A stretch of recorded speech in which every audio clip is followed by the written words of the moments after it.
Hey, what's going on, everybody? This is your boy Jarrell Mason, and welcome to another edition of Beyond the Album Cover, where we get inside the entertainment industry with those in the know and give them their flowers while they're here to be celebrated. With me right now, I have a man. If you know radio, especially in New York and Philadelphia, you know his name, you know his voice, Power 99, Power 105, backstory with the namesake himself, and he's also VP of programming at Urban One. Ladies and gentlemen, let's give a big round of applause for Mr. Colby Colb. Welcome to Beyond the Album Cover, sir. What's up, man? Thank you for having me on here today. It was a gracious introduction there. What's going on? Not much. I appreciate you taking the time out to do this interview. So without further delay, let's go ahead and jump right into it. Let's talk about life growing up in Philadelphia and what led you to get into this crazy business known as radio. Just in my era of growing up, it just wasn't a lot of resources that you have today, meaning the internet, didn't have a lot of television to watch. So, radio, especially in the Black community, radio was something that, everybody listened to the radio, had a connection because music is universal and music really drives us and energizes us and gives us just that great feeling that you get from music. So I listened to the radio and I just spent a lot of time in my room and stayed out of trouble and just started to envision, this would be something really cool to do. Didn't know how to do it, but I was just sort of that kid that was connected to it. Then I would call radio stations and speak to the DJs, and that was really the beginning of me really recognizing this is something I want to do. And then when I was 15, one of the DJs invited me down to the radio station, and I walked in and I was just like, this is amazing. Like, I got to do this. This is what I want to do for a living. And then as I got out of high school and went to college, I really started to pursue opportunities in media and radio, and the rest is history. Now, who are some of your influences in Philly radio that inspired you to get into the game? Listening probably was Lady B, because I was also a hip hop head, and so Lady B was someone who was sort of like the queen of hip hop in Philadelphia radio. So me and her, there was a connection there. Listening to her, there's so many different folks. It's kind of hard to name them all, but it's like a lot of folks that some people may know, a lot of people that may not know. But ultimately, I listen to all kind of radio, so I was just like connecting with people all the time. Hold on one second, man. Hold on. So there was various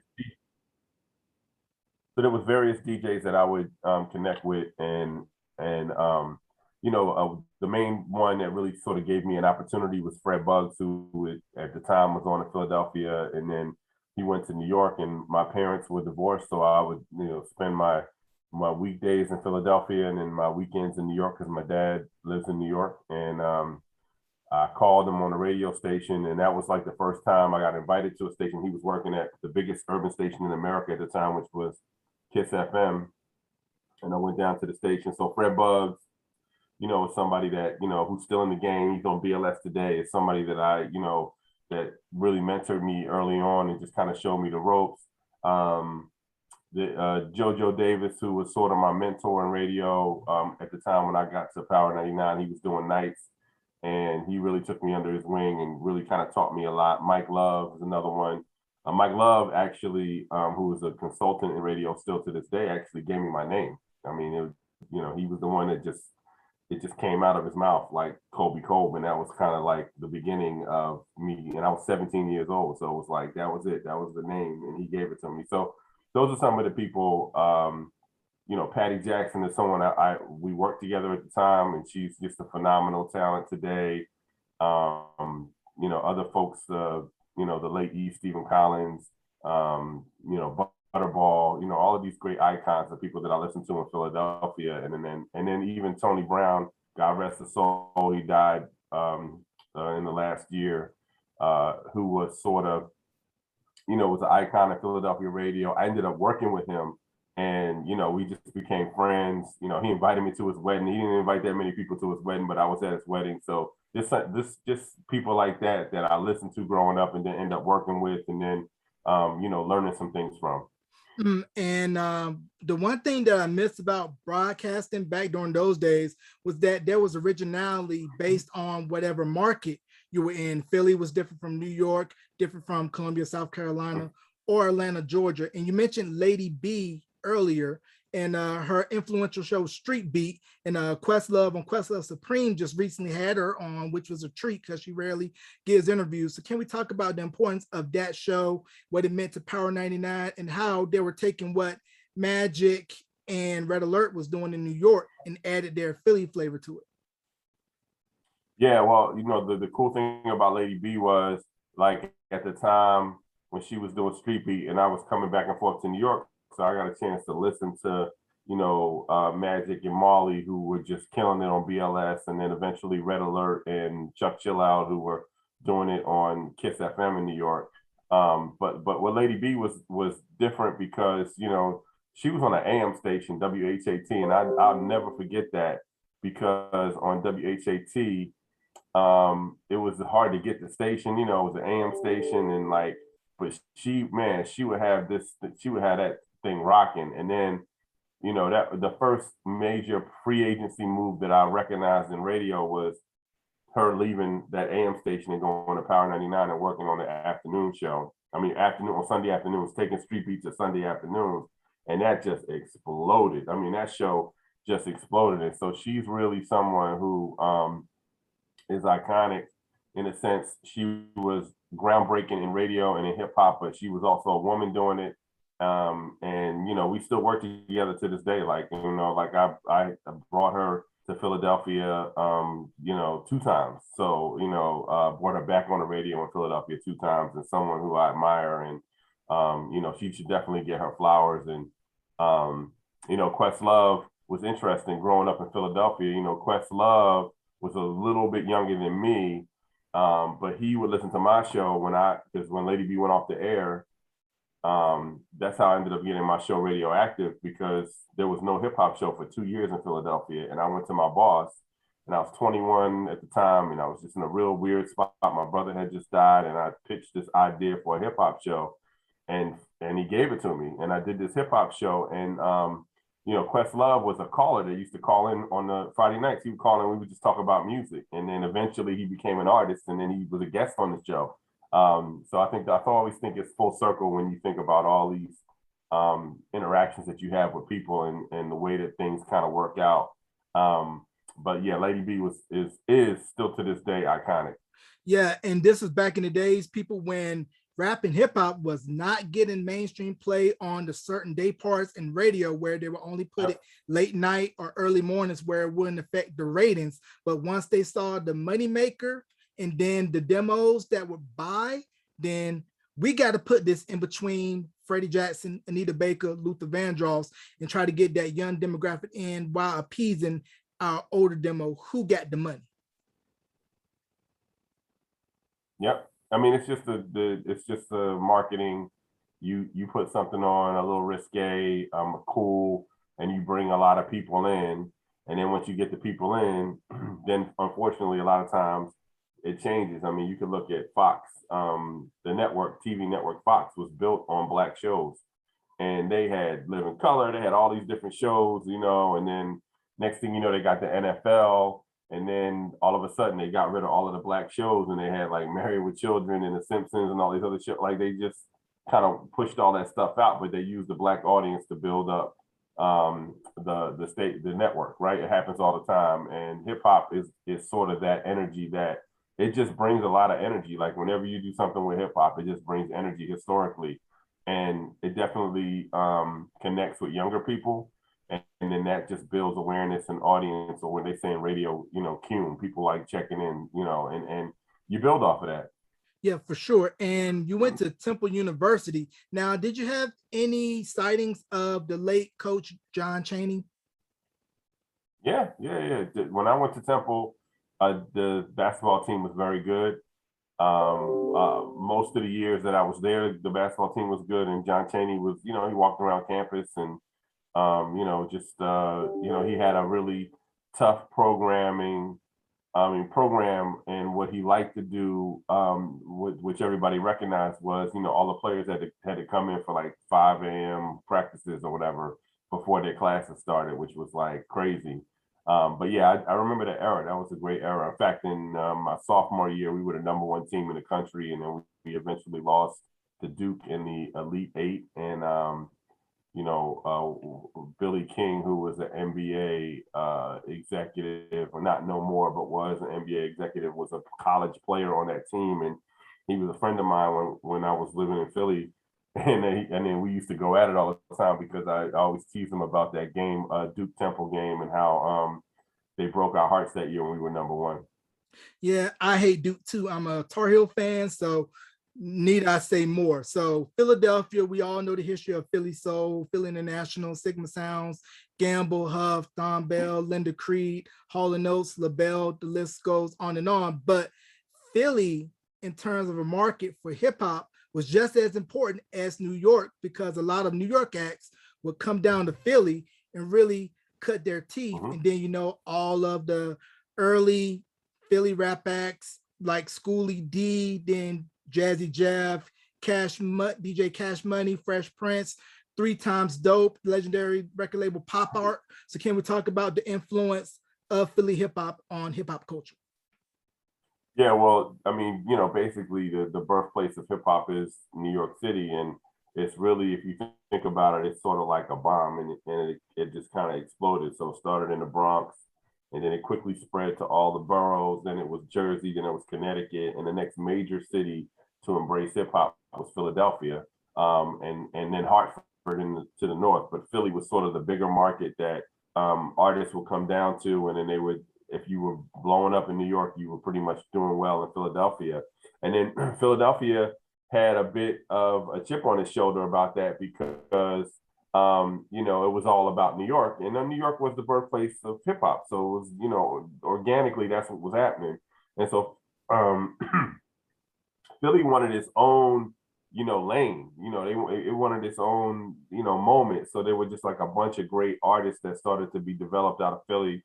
There's an artist named, his real name is Joey B. Ellis, and why can't I remember? I know who you're rap talking name? about. Discombobulator, Boobulator. Yeah, Discombobulator, Boobulator was the song, but he had another song. I believe it was like It Ain't New York, but Philly is stepping in, or that could have been another Philly song. I just can't remember it. But the point is, like, he was somebody that had a song and they put it on the radio, and all of a sudden he was a big guy in Philly. And then you had Schoolie D, who was like really the first gangster rapper ever, who was from 52nd and Parkside. And if you're from Philly, you already know that was a rough area of the city. And this guy was like, rapping about gangster stuff before NWA and all that. And then you have, the Hilltop Hustlers, Cool C, Steady B, and they were from 60th and Lansdowne Avenue, which was more like a working middle class neighborhood outside of West Philly. And then Winfield is like right next to it, which is a little bit more upper middle class, and that's where Will Smith came from.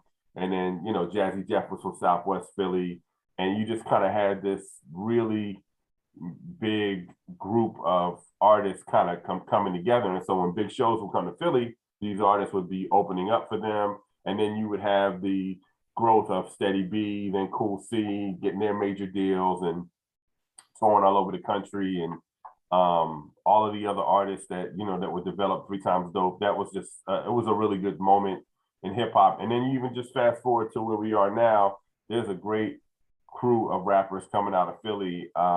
And Meek Mill was sort of like a real big star that came out of Philadelphia that was able to really, take that next step, with that superstardom step that previous generations of rappers were able to do. So no, Philly has been a great place, a great resource for hip hop. Beanie Siegel was another one that literally this guy was just like, thugging it out in the streets and rapping on the corners, and he flipped that into a deal with Jay-Z because of another hustler partner, another hustler got into Jay-Z's circle and kind of opened up Jay-Z to him. And I remember that because I remember just the rawness of Beanie, and the first time you heard him on a major record was that record, Reservoir Dogs, on Jay-Z's biggest album still to this day. The volume, I think it was the Hard Knock Life album, whatever that album is called. But the point is, Beanie was sort of impactful, and that was his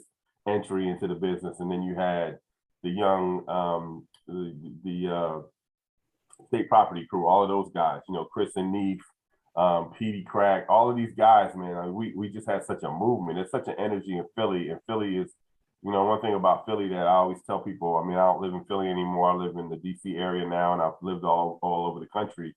But what I tell people about Philadelphia is, like, Philly really appreciates you when, you know, being authentic, and when you're not authentic, they'll let you know that you're not authentic and call you out, right? So, like, if you get respect and get dap in Philly, you can get respect and get dap anywhere and around the world. And I noticed that just living in other places, that it's much easier to live in other places. It's not as easy to live in Philadelphia, but I like that. I like that Philly is unique, and you know, like right now, Philly, they're going through the whole thing with Ben Simmons, and before that, it was Carson Wentz, who played for the Eagles. Like, a lot of those dudes is just not mentally prepared to come into Philly, and people expect you to roll up your sleeves and get to work. You know, if you want to party and have fun, that's good, AI, but he put in the work, right? And they respected that. That's why that dude can never do no wrong in Philadelphia. And that's a great ethic. And the same thing happens for the MCs and the artists that come out of Philly. I mean, I think Black Thought is one of the greatest MCs that ever existed in hip hop, and he is from Philadelphia. I think today's his 50th birthday. He's just a great, you know, human being, but also just his story and his unsung. He's just unsung. Like, people don't give him the props they need to give him, but that brother is an amazing MC. And of course, one of the things that was out of Philadelphia that was unique was everybody was like, the battle thing was real in Philly. Like, I mean, they were battling everywhere, but in Philly it was real, right? And you had so many great MCs that rose out of that battle culture in Philadelphia. Right, and I believe Joey B. Ellis's rap name was MC Breeze, I believe. MC Breeze, that's it. Who, by the way, if you see Rocky IV, which was, he had the theme song under the name Joey B. Ellis, it was called Go For It. So, like, he had stopped being MC Breeze by the time that movie. He had actually disappeared for years, and then he resurfaced when that Rocky 4 movie came out. You know, and he was on that soundtrack, and the song, you know, was kind of global. That was a part of the movie. Yeah, that was a hot record. Hammer had a cameo in the video because I believe he was signed to Bust It at that time, which was Hammer's record label. That's true. That is correct. But now, speaking of Philly hip hop, this one name has been brought up in Philly hip hop. Can we talk about the importance of Charlie Mack? Yeah, I mean, Charlie Mack is he's the unofficial mayor of the city. He is someone who, it's like, he's the Forrest Gump of hip hop. Like, even though he's from Philly, like, there's so many big moments in history, and Charlie Mack was there, you know, like, he was just a part of it, or he was in the background. It's somebody who I've known basically all of my life. That's my Sagittarius brother, and I got a million Charlie Mack stories, but he is just one person that Charlie Mack never needs a backstage pass. Wherever he goes, he never has a pass on. He can maneuver through circles, and, you know, he gets respect and appreciation all over the world. And, you know, but the one thing that's important to him is Philly, and he always represents Philly wherever he goes. And you know, I just saw Stephen A. Smith was talking about the Sixers on First Take last week, and he mentioned Charlie Mack, because that's what you do, right? Because Charlie is Philadelphia, and if you want to know something about the city, you go to Charlie Mack. He'll make it happen, or he'll make the connection for you. Right. And, you know, Stephen A., for those of you that don't know, before he went to ESPN, he was a writer in Philly for the Philly Inquirer, correct? Yeah, for almost 20 years. Yep. I remember we were all around the AI era. So it was interesting to see, just remembering that time in Philly history, and then seeing how all these people went on to do great things. I mean, you see even Kevin Hart, like, I mean, there's so many people like that were hustling, trying to figure out, trying to carve out a lane for themselves. And then, you know, they ended up, you know, having tremendous success. And, you know, that definitely, you know, for sure, that's one of them right there. And I'm curious to know, do you know how Powerhouse came to be? And is this the Powerhouse where Boyz II Men snuck backstage and sang for Michael Bivins? Yep. I was there. I always had a conversation with Michael Bivins. We laugh about it because Michael Bivins has been a friend of mine for 30 something years. And Powerhouse was originally a when it was the first one came about. I want to say somewhere in the 80s, maybe 88, 87, 88 was the first one that was done. And all the years that I worked there, I was a part of all of them. But initially, it was a free concert at the Civic Center, which used to be the Philadelphia Civic Center used to be on down around the University of Penn Children's Hospital, like right across from the Children's Hospital. Now University of Penn took all that up and built it all up into other stuff. But so we would do the concert there, and I remember us creating it. And then it was more of like a R&B. It was more, I mean, hip hop. You would have a couple of rap groups, but it was all about the R&B stars at the time. And so you would have a who's who in R&B would do the show, and the only way to get tickets was to listen to the radio station, and tickets were free. It then morphed into the Wells Fargo Center, whatever it was called at the time. It had a different name, but it grew into that venue. And I know in 2000, right before I left in 2001, for the new millennium 2000, we did a double show back to back, 2 nights back to back at the Wells Fargo Center with 2 different lineups.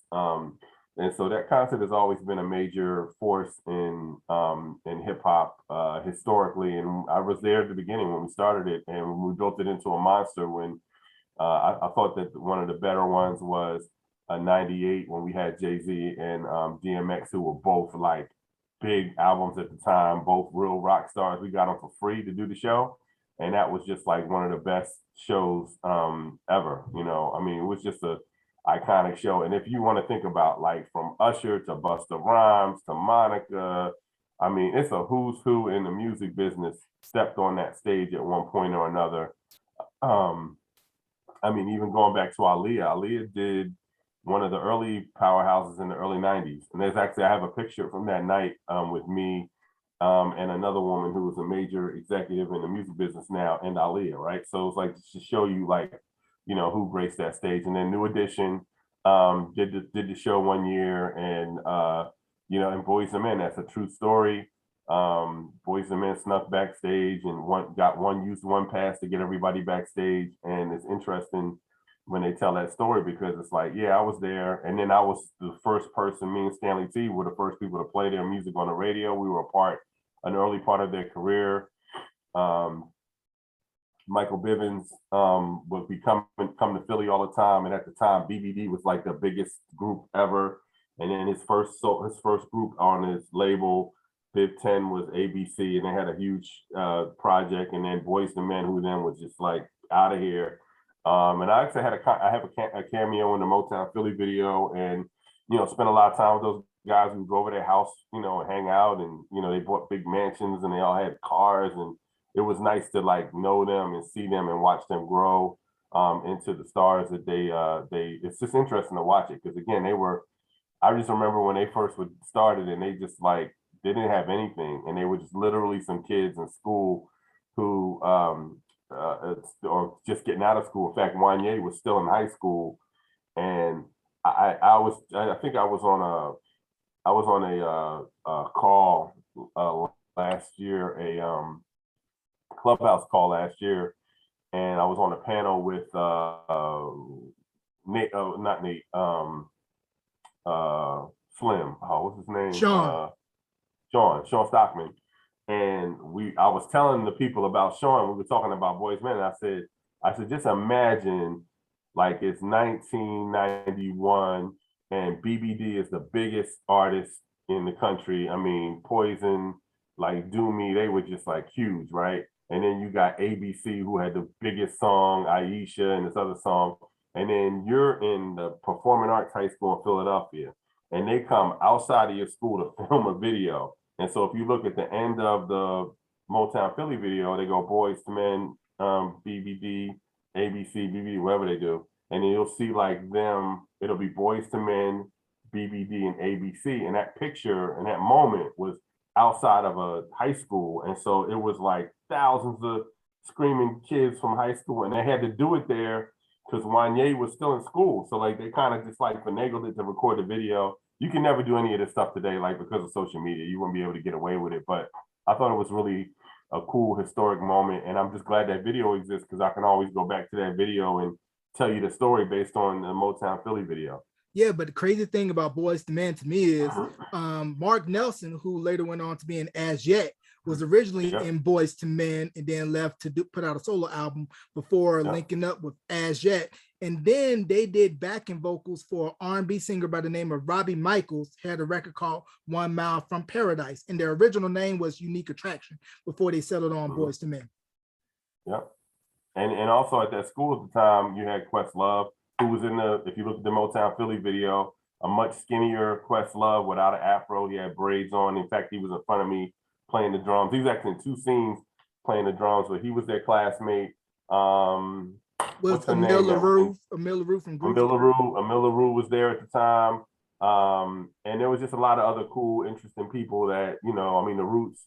I mean, it was just like a cool crew of people that were in that school at that time who would go on to do bigger and better things. Right. And speaking of the Roots, what was it like for you the first time you heard the Roots? And did you think that they were going to be accepted here in the States, given that their style and sound at the time was very left field of what was being played on the radio? Well, the Roots were different. And it was Square Roots. That was the name of the group, and the first name of the group. And I remember because they gave me their CD. And again, remember, I knew Quest because he was calling up to the station, and I learned that he was a fan of my show because a girl that I went to college with, her girlfriend worked at the Benetton store, and her girlfriend was Questlove's sister. And it's funny, I had a big party for my podcast like 3 years ago in Philly, and Questlove's sister showed up to the party, and I told her that story, and she started laughing because the Benetton store, you know, Benetton, that was a Benetton bag back in the day. That was like a cool trinket to have. But yeah, the Roots were different and they were unique, and I've always been a supporter and fighter for them. And I knew if Philly was different when it came to hip hop. And the Roots was sort of like, if you think about it, the Roots were the Whole Foods of hip hop at the time. They were pure, they were totally organic, and they were just, you know, it was a unique experience. And their fan base was a lot wider than a normal hip hop group. And so initial, view on Roots were like they were on South Street, you know, trying to get some change on South Street, and they had a corner and they were, you know, making music on South Street. They had a song called Pass the Popcorn that I loved, and I would play it on Radioactive. And I remember when they signed their first major deal with Geffen and that whole process. And we did a couple of, I used to do this club called Fever. It used to be the Old Cat Club in Philly, and they then turned into a hip hop club called Fever. And I would do sort of my own night every Saturday night. And so like I booked Biggie, I booked the Fugees, EPMD, you name it, like I was bringing them in, but I had booked the Roots in there. And I was worried because it was such a hardcore, grimy club that would they, you know, how would they do in there? But they came in there and they just flipped the script. That one of the things that they would always do was they would take current hip hop beats and play them live. And then the crowd was just like, they were done when they would start, you know, when they would do Shook One's beat, like the crowd would go crazy. And then of course, Black Thought would just kill you with a verse.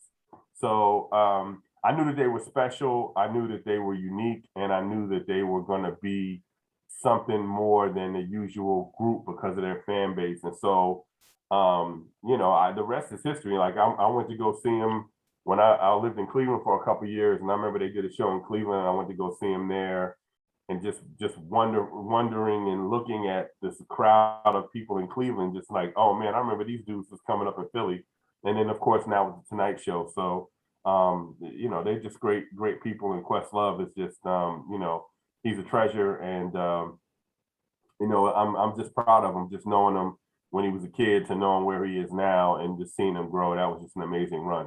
Yeah, definitely that Summer of Soul documentary, Questlove Supreme. Look at the Funkmaster Flex freestyle video with Black Thought. You will not be disappointed. And Questlove, I don't know if you're watching or listening, you got an open spot to come on this podcast. I'm telling you, I'm putting it in the air. I'm putting it in existence right now. Come on in, Questlove. Now, to go to Radioactive, what were some of the shows that you were listening to that you used to kind of build a template for Radioactive, and then also the art of breaking a record when you could break a record, and it was a big deal to break a record? Well, Radioactive was really just an extension of other big hip hop shows. So, I listen to Street Beat, and I listen to, Rap Attack, Mr. Magic Molly Mall. I listen to Red Alert and Chuck Chill Out. And so there was no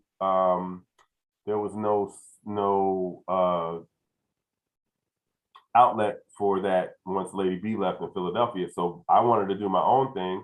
And I was the youngest person at the station at the time. And so I loved hip hop. I was the one that would bring records to the program director. He didn't know. He knew the R&B stuff, but he didn't know the hip hop stuff. I remember playing It Takes Two from Rod Bass, and I was like, this right here is going to be a problem. We need to jump on it immediately. He said, all right.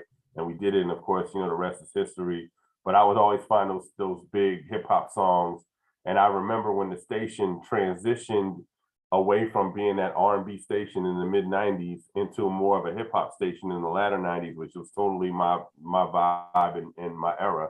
And so that's what Radioactive came out of that. That was just the idea, and I put it together. And at the time, the way hip hop worked around the country, every label had a hip hop division or a college hip hop division, and they only got airplay late at night on radio stations. So you were a really important person to the labels. And so any artist that you would see, and I would watch the box at the time, where people could buy, rent or, put money on the phone bill to see the videos that they want to see.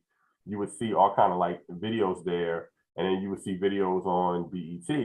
And then I would book the artist to come to Philly, and they would just come to Philly. And there was so many great success stories out of that era. I always talk about the Fugees, because the Fugees came to Philly. They were signed to a label out of Philly, Rough House. And Chris Schwartz and Joe Nicolo were the guys that ran that label. And I remember just, hey, we got to bring these guys by. We're working with these guys, the Fugees. And another friend of mine, Salam Remy, who is a world-renowned producer, he basically, when the Fugees first came out, they didn't do anything. They had nappy heads and they had vocab, but it didn't really do anything until Salam Remy remixed them. And when he put the remix on both of those songs, that put them on the map. And then they came with the score the following year, and then the rest was just history. But from Cypress Hill to, I could just go down. What was the group, the hip hop group that will.i.am was in? Black Eyed Peas. Group called? Yeah, Black Eyed Peas, before they were anybody. Tone Loc. I just trying to think of all these different people that became like big stars, but like early in their career, they would come through. Mos Def was not Mos Def. He was before he was Mos Def, he was in this group called the UTD, Underground Thermal Dwellers. And that they got this joint called Hardcore Nights in the City, and we used to love it. And so he would come down, and then he became a solo artist, Mos Def, and I was like, I don't know. I remember never forget the night interview him, and then I went to go open the door, and I was like, that's the dude from the Visa commercial with Yao Ming, and that's how we connected. We actually have the same birthday, and so then it went into the whole acting thing with Mos Def, right? He was literally Childish Gambino before Childish Gambino. He was acting and doing a bunch of commercials, and then he was rapping at the same time. And so that's just another success story. And of course, Jay-Z, literally Jay-Z in 95, I met him before that because he was an Original Flavor. And I liked his verse on Can I Get Open? And I really wanted to meet him. And so I booked Original Flavor because I used to do every Greek picnic in Philly every summer. I would do a big concert built around my show around Greek picnic. And so this one year, I had Original Flavor opening up, but it was Gravediggers, which was the RZA's group, because Wu-Tang is another artist, another group that, again, nobody knew who they were. I put them on, in 93 when they were white label, before they even were signed to Loud. But RZA after the first Wu-Tang album, RZA got a bunch of other super producers together, and an artist, Fuquan from Sonic and Poetic, and Prince Paul, who was a phenomenal producer who was responsible for De La Soul, and they came up with a horrorcore group called Gravediggers. And that album, 6 Feet Deep, is one of the greatest hip hop albums ever produced. Go get it on your phone right now. I listen to it all the time. And I booked them for a show, and that was a big deal because they had never performed together, and that was the first time that they had performed together. And so I had Original Flavor, one of the groups that opened up for them, and Jay-Z was in the group. And then I had Rampage, the Last Boy Scout, who was Busta Rhymes' protege, and Busta Rhymes was there. And he wasn't even a solo artist yet. He was still in Leaders of the New School. But it's just like you would have all these kind of moments in hip hop. I mean, Redman, who was down with Eric Sermon, Eric Sermon, who had left EPMD, like you would get all of these different people and they would come to you to do shows. But, Jay-Z was, I interviewed him in 95, and my Backstory podcast is actually based on that particular experience because I was listening to Combat Jack, God rest his soul, who had a podcast out that was about the late Chris Lighty. And when I listened to that, I was like, man, I need to do the podcast thing because I got all this content and I could really tell the stories. And so Jay-Z is probably the best example of an artist that I met organically, and he became such a big star. But in that period, I interviewed him all of those years. I interviewed him, so I was able to share in 3 different podcasts, 3 different eras of Jay-Z. So the first one was, the first year and a half, or first 2 years, and then the second podcast I did was the Blueprint albums. And then the third was after the Blueprint album was called Jay-Z 10 Years In, when he left being an artist and became the president of Def Jam. So all throughout that time period, I interviewed him, so you can hear the beginnings and the makings of a businessman, a mogul, along that way. And it was just fascinating to watch him and to know where he is now and to see how big of a star he is. I mean, next to Will Smith, and it's just interesting because I have a Will Smith connection because me and Will are the same age. We started at the same time when we both graduated high school. I had started radio and he was just releasing Girls of the World and Nothing But Trouble. And he was, supposed to go to college, but he didn't go to college. And we used to go to parties.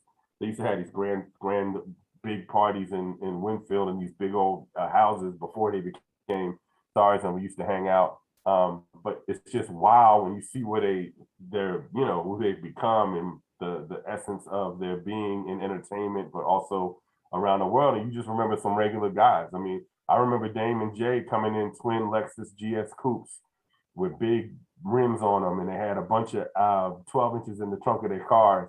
And that was my first interaction with Jay. And I said, man, I want you to come back and do a show for me. And he came back and did a show for me, and he opened up for Dougie Fresh, right? So it's like, I got a million stories like that. And when I left Philly to go to New York, and I came back to Philly, I asked him to do a concert for me, a Welcome Back to Philly concert. And he didn't say, he was like, sure, what you need, man? And he did it. So, that was just like a good era and a fun time. But again, that relationship and that moment was all like started through Radioactive. We were able to just make those connections. So if you listen to my Backstory podcast, you get to hear all that stuff. Like I share interviews with like Nas. I mean, Nas was literally, I got Nas, almost 2 years before Illmatic, and he was a frustrated artist trying to figure out, when his album was going to come out. He had Live at the Barbecue. He was like, I want to come out, but this bullshit with the labels, Wu-Tang. I got 2 episodes on Wu-Tang, and literally all of their success from their group album to solo success. So I kind of cover all of that. Just this year, I dropped Tribe Called Quest, and I literally tell the story of Quest and just all of my interactions with them. And again, Quest came out before I had Radioactive, and I was a super fan of Quest. So I was able to play those album cuts on the radio, which is another thing that inspired me to do my own show. So, I mean, that's just a little bit of it. I mean, there's so many artists that go from there to today that I've been able to interview and really be able to tell stories. And through my podcast, I take you back to that era. So when you listen, you'll listen. You'll be in 1995 and 96 with Jay-Z. You'll be in 1993 with Nas and Wu-Tang. You know, I got Common on there, and Common was somebody I met. I met Common when he was a college student at FAMU, and he had just signed a major record label deal with Relativity Records, and Relativity Records had Common, Fat Joe, and eventually Bone Thugs and Harmony. Like all of these artists came out of that. So it was just you know, that's to me, the '90s was the greatest era in hip hop. I call it the renaissance for hip hop because there was so much explosive growth in the format, in the genre in that 10-year time period. And that time period is the reason why we have everything we have today is because of 1990 to 2000. That was just such a compacted window of amazing growth for hip hop. And I was kind of had a front row seat for all of it. Yeah, and while hip hop was booming big at that time, you also had this other movement coming out called Neo Soul, and a lot of the acts from that movement, such as Jill Scott, Bilal, Music, Floetry, Kendrick, the Family Spirit, all were performing in and around Philadelphia before it really took off. So what was that like for you seeing that whole movement? Well, Jill and I went to Temple together, so I've known Jill before Fame. And there was, you know, and I mean, you tie it into Questlove, like the Black Lily, the event that they would have every Tuesday night in Philadelphia in this tiny club that was like as big as this room I'm in. But it would be a who's who would come when they would come to town. They would be there. So you would run into Prince in there. You run into Erykah Badu because it was just a cool factor. And they made a lot of great music. I mean, Music Soul Child, you know, he grew up in the neighborhood that we didn't grow up together because I'm a little bit older than him, but he lived in the neighborhood that I lived in. And we used to be, you know, bachelors doing our laundry at the laundromat on Saturday night before we would hit the clubs and whatnot. And just his success and all the stuff that he's been able to do as an artist. But no, that was a great, I mean, Floetry, Marsha Ambrosius, you know, coming out of Floetry. I mean, all of these people, like, you know, me and Marsha used to go to the same restaurant. We always, until this day, when I see her, we talk about this restaurant that this crepe restaurant that we would go to in Philadelphia, because you would see people, because Philadelphia is a big city. It's in a top 10 market, but it's really like a small town. Everybody knows everybody, especially when you're Black. We all know each other. And if you're on the radio, you definitely have a connection with everybody. And so, no, that was just such a great era and artists that came out of that. And what was it like for you transitioning from the talent side to the programming executive side and your mindset going to New York to launch Power? Oh, that was just, I always tell people you want to figure out a way to, how do you extend your career, right? And so you never want to be a one-trick pony. Now, this is not for everybody. I mean, I happen to have a certain skill set in the way that I approach my job that program directors liked. Like I was kind of what you call low maintenance. You didn't really, Colby was a professional. He would just, you leave him alone. He would just do his thing, and like he would make magic, and he would, motivate others around him. And a prominent program director in one of the biggest radio stations in the country pulled me aside, and it was like, at first I became like a music director, assistant program director. That was sort of what I was doing behind the scenes. Because my program director at the time said, you really need to learn. I was complaining about the music. I was complaining about the way stuff was done. And she was probably a little annoyed. So she was like, well, you need to get into programming so you can understand it. And then I was like, oh, okay, this is how the sausage is made. This is why these decisions are made. And then I already had a natural leadership, gene. So I was sort of, wanted to lead and guide. And I was an assistant program director in Philly, and then I went to New York to help launch Power 5, and it just was not a good experience for me. I ended up getting fired after like 3 months. It was the first time I ever got fired in radio, and it was in that moment that a prominent program director pulled me aside and said, you need to be a PD. It's time for you to do your own thing. And then that's when it clicked. Like, I need to be a program director, so when I make decisions, and I can make decisions, implement them, and nobody would be in the way of me implementing the decisions, because ultimately I'm the decision maker. And so that was the reason why I got into management. And then I was on the air at the same time, so I could all of a sudden do all the things that I wanted to do on the air without somebody calling me, telling me to stop talking or whatever. And if it didn't work, it didn't work. They would fire me. But of course it worked. And it was just, I had phenomenal success once I left got let go in New York, and I came back to Philly to be a program director, and then I went to Ohio to be an operation manager, which led to me now in this role that I've been in now to being a vice president of programming and overseeing radio stations all over the country. But all of that stuff was really based out of the wanting to just control my own destiny. And when you get into management, you control your own destiny to a certain extent, but you'll be held accountable if you're not able to reach particular goals. And so, like, a couple times in my career, I got fired because I was being held accountable. But that was, all of those moments were great for me because it opened up bigger doors of opportunity, and it allowed me to stay in this business.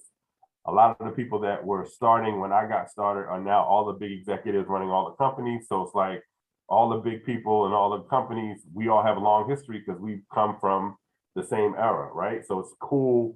Or even some people that are younger than me that have arisen to these big positions, I watched them very, very early in their career rise up just like they watched me. So it's actually pretty cool to have that connection in the business. And which that's why I jumped into podcasting, because I was like, the next thing for me would be, I want to do more in the podcasting space. And so my podcast, I thought there wasn't anything like what I was doing. And that's another thing, when you create an idea, you do something that nobody else is doing, and that's your lane, right? Mm-hmm.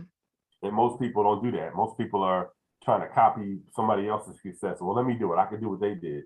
No, create your own lane. And so, the Backstory podcast was one thing that I created that I was like, there's no living audio history of all this great hip hop that happened. And that's the background of why I started doing the podcast. And another extension of management was getting into podcasts.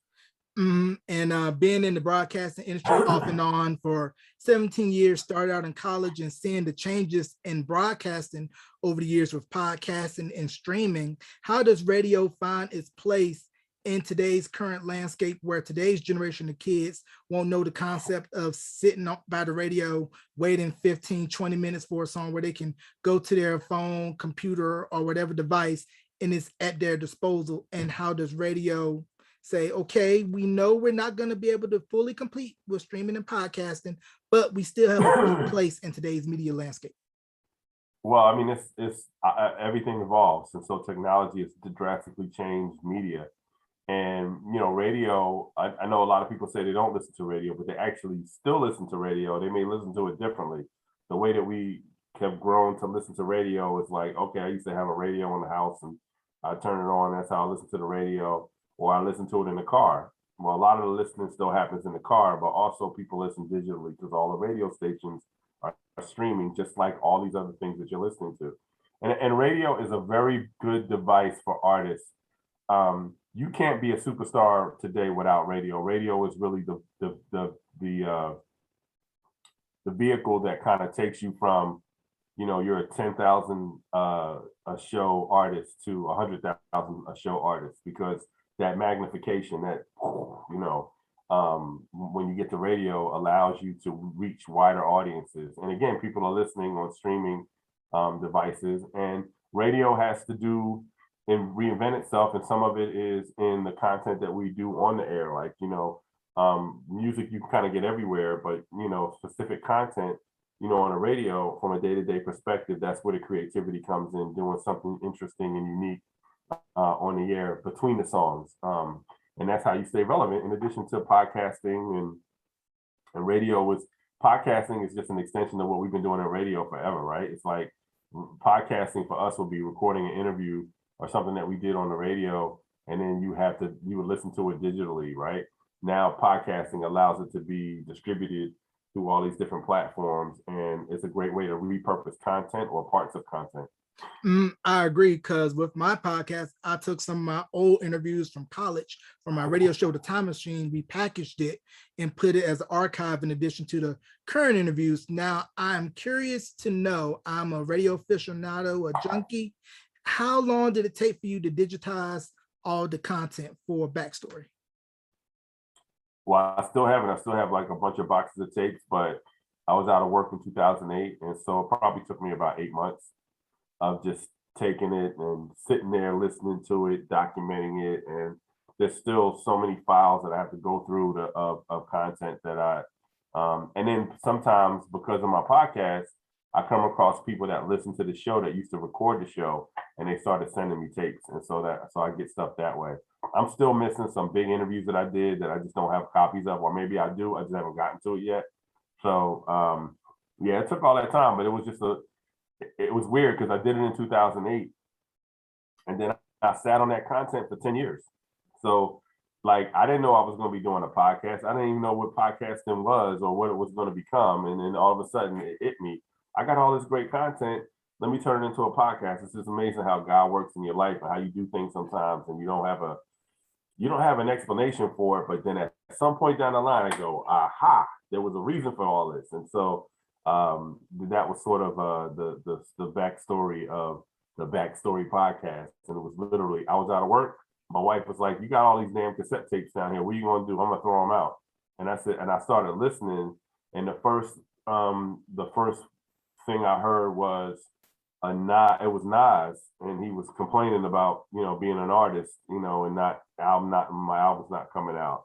Then it was like Wu-Tang, the first interview where they almost cost me my job, and it was like 20 of them in a van. They came through the station and they just trashed the whole station, but I was calling them Clang and not Clan, and the Jizza was trying to correct me in the interview, and I'm listening to all this stuff, and I was like, wow, this is really gold. Or Queen Latifah introducing Naughty by Nature, or Fat Joe introducing Big Pun, or Fat Joe, who the Fat Joe episode of the Backstory podcast is one of the best episodes that I've ever done, because Fat Joe is someone who has been a friend from the beginning. So I've known Fat Joe since 1993 and basically interviewed him his entire career. So when I did that podcast, he called me in tears. He was like, this was the best representation of my career I have ever heard. Like, you nailed all of the different things about me and about my career in one podcast, and then shared audio from me during these time periods. And with Joe was always a great storyteller. So I would just hit record even when we weren't on the air, and I had all of that content, so was able to share that in a podcast. And yeah, that was just it's awesome to have that stuff. And at some point, because I've been so busy the last 7 years, I will get back to getting into this tapes and trying my best to see what else I can pull out, because there's a bunch of episodes that I haven't done yet that I need to do. Outcast, I haven't done Outcast. I got Outcast before anybody knew who they were. There's a lot of artists like that, like artists that were not East Coast artists that came from other places, and they would come to Philly. In fact, what Outkast, which was interesting about that, Big Boy was excited to meet me when Outkast first came out. You know why? Because he was watching Rap City, and Rap City used to do this thing where they would go to a different city every week and go to the radio station, who the radio people were, and they would put you on the thing. So Big Boy took notes, and he was like, oh, when we get to Philly, we got to go see Colby Colb. And so he was so excited to meet me, and I thought that was so strange, but it was Rap City and Yo MTV Raps that really introduced hip hop to most of America. Whereas when you lived on the East Coast, you just knew the hip hop because we was a part of our culture. Like, we embraced it first, but the rest of the country would see it through that little window. And then that was just a great moment. And I still haven't shared that podcast or even told that story. I've never told that story before, but it'll be in the Outcast episode when I do it. Yeah, definitely can't wait for that. I'll follow your podcast. It's one of the podcasts that I listen to get better at my craft. And you're sitting on history. And I feel that it's important to document the history so that generations after can know where it started, where it's going, and just really have a true sense of it didn't just start with you. There were people that paved the way for you to get to where you are. And that's what you have. And I'm glad that you're doing a service with your podcast. Thanks, man. Appreciate it. And before we wrap, I want to talk about briefly for you, what was it like the first time you heard the Youngsters and Eve? The Youngsters it was interesting. I knew them when they were kids because their uncle, one of the Youngsters' father was LG, the teacher, who was sort of like the mastermind person behind the whole Hilltop Hustler thing. So Karan was like a little kid when the Hilltop Hustler Steady B thing happened. And then his dad got him a deal when they were teens, and the youngsters got like DJ Premier. They got like the best producers, and they were set up perfectly in that situation because LG learned a lot from the Steady Be Cool C days, and he was able to kind of flip that with his kids. And Eve was just I just remember Eve, just the whole Rough Rider thing out of DMX. I only heard of her because of DMX. I didn't really know her coming up. I mean, her DJ was somebody that worked with the station, but I didn't know her until like I started hearing her, and then we heard What You Want, and then the rest is just history. Like we embraced her, and again, she's another one that has moved on to some bigger, amazing things in the entertainment industry. And bonus question: best cheesesteak spot in Philly? My spot is Abner's at 39th and Chestnut. I go there every time I come to town. I go get a cheesesteak from that spot. They make it right there in front of you. They use I don't eat cheese. The beef steak. I'll eat like a chicken cheesesteak, but they're the best as far as I'm concerned. And then you got to go get a slice of Lorenzo's on South Street, and then you just got like a whole Philly grub fest there. For sure. But be sure to know what you want, because if you like a Sunday drive, like let me get you may get a reverse hello, how you doing, because you're taking too long with your order. Yeah, for sure. Yep. And be sure that certain time of the day you might want to be inside because it gets rough outside. But before we go, shout outs you want to give, plug your social media, and where can folks listen to the podcast? Yeah, I mean, Backstory with Colby Colb is available wherever you get your podcasts. On Twitter, I'm at Colby Colb. On Instagram, official Colby Colb. And I'm just appreciative of everybody that's supported me over the years and allowed me to kind of let hip hop kind of, allow me to feed my family and enjoy what I do.